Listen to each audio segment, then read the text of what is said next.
Hello and welcome to this week's edition of Dream Car Garage.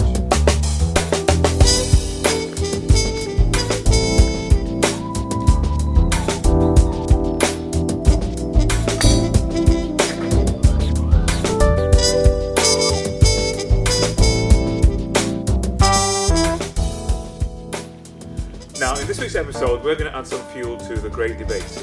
Which is better, Mercedes or BMW? Now if you remember, last year we did a review of the BMW 330 diesel, and as you remember, I thought it was absolutely fantastic. The straight 680 bhp diesel engine was absolutely superb. It pulled well, it was quick, handled like a sports car, rode very nicely, smooth, quiet. I thought it was genuinely a brilliant all-round car. This week we have its key rival at the time, which was the Mercedes C270 CDI. Where the BMW had 6 cylinders, the Mercedes only had 5 cylinders. Where the BMW had 180 bhp, the Mercedes had to make do with just 170. But I believe the Mercedes had more torque, so it all evens itself out. So we're going to have a little drive in the Mercedes, see what it's like. I'll talk you through it, and then we'll make up our own mind at the end. Right, now just before we take the Mercedes out on the road, in order to get a little bit of perspective, we're going to have a look at Britain's offering at the time, which was the MG ZT CDTI 135. Now it's named 135, even though it didn't have 135 bhp. It has a 130 bhp diesel engine. Now the funny thing which kind of mixes up this particular competition is that the engine in this car is a German engine offered by BMW. So we've got a British car with owned by BMW at the time, with a BMW engine against another German car, the Mercedes. So we're going to see if this one works. Now first up, we're going to comment on the car's looks. Now for me, bearing in mind this was based on the Rover 75, MG in my opinion have done an absolutely fantastic job beefing this car up. What we have here, we have multi-spoke 18-inch alloy wheels. We have chrome, it's been de-chromed all the way on the side. It's a little bit of chrome on the handles, which works well. A subtle rear spoiler at the back. It sits down a little bit lower.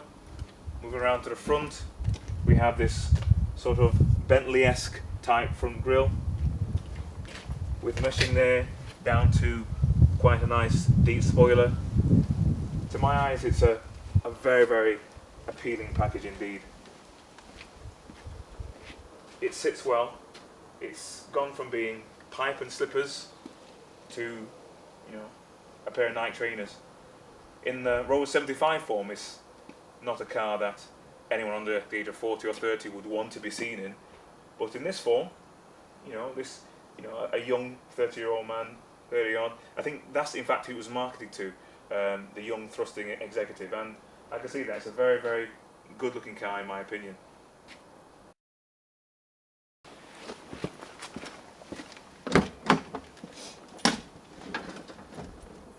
Okay, just having a look inside, panning around the interior. We have what will be familiar from the 3 series we did, is the same sat-nav hi-fi combination in the Rover, in the MG. Moving around, we have some rather nice sporting half leather seats in, must be said, near immaculate condition. They've aged really well. Looking in the back, again, very nice. Back seats probably, by the looks of them, never actually been sat in.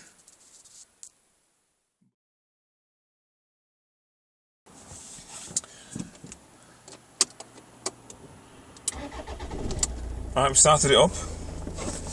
I'm going to take it for a little bit of a spin and just give you my impressions of what the car's like to drive.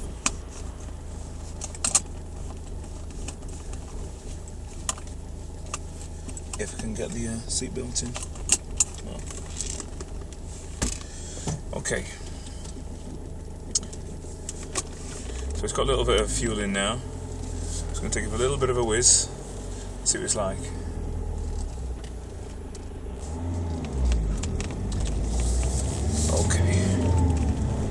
straight away,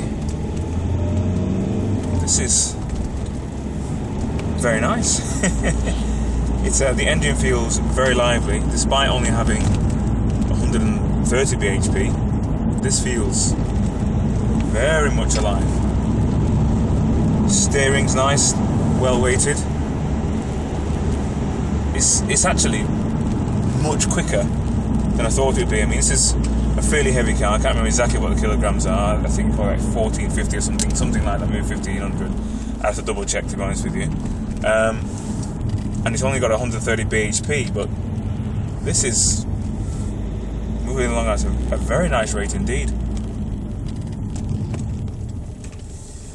Once inside, as you would expect, the sound insulation means that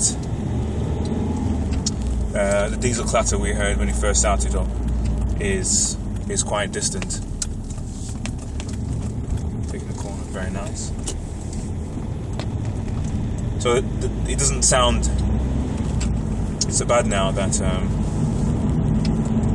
the engine's warming up a little bit. Steering, again, like with the ZS that we test drove earlier on in the year, is very, very nicely weighted again. I feel kind of cozy inside this car, but yet I'm moving around a little bit. It feels very nicely alive. This is a very nice car. Now I know I'm sounding surprised, but you know, I didn't think it would be this nice to drive, but it's a very nice car to drive. Oh, again, very nice. I like getting surprised. This is nice. I think this is the manual version as well, and somehow I think the manual works well with the character of the car, because with not being a lot of power, you can more comfortably hold out through the gears.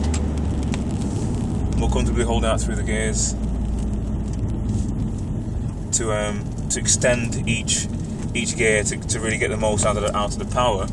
So in that respect, I think the manual gearbox would probably work better than the automatic. But you know, this is very, very nice. It sounds bizarre, although I know it's not as powerful as a 330 we test drove, and it's not as smooth, it doesn't have as many cylinders, all the rest of it. It doesn't feel that far off as lively as the BMW 330 diesel we had, which is a really big surprise.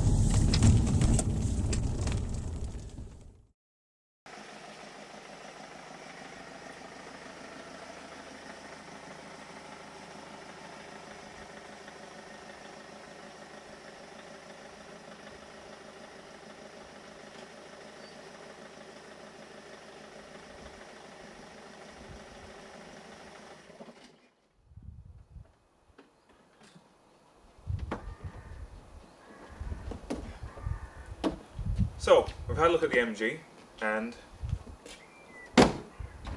quite impressive it is too. But can the MG, even with a BMW engine, really hold a torch to the very best that Mercedes could offer at the time? Let's find out.